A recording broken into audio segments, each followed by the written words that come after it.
If we are to end extreme poverty within a generation, we'll need at least three things to happen.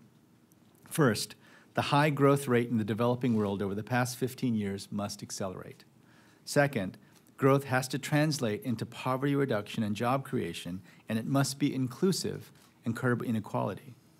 And third, we must avert or mitigate potential shocks, such as climate disasters or new food, fuel, or financial crises. There are many other groups who are making investments and making loans in developing countries. We know that. And rather than them trying to run away from us, what we see is quite the opposite.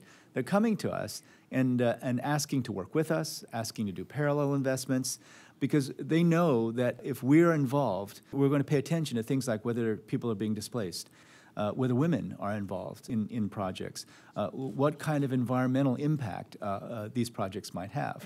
We see the safeguards, we see our careful attention to detail, we see our attention to corruption as assets. And as more organizations, countries, funds go out and begin lending in developing countries, my own sense is that they're beginning to understand the value of this kind of careful approach that has been developed over decades of working in these countries.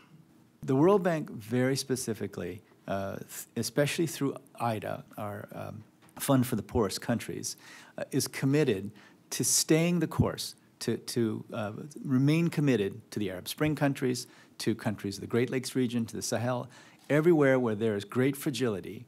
Our commitment is to stay there and continue to work on these problems no matter how complicated they are.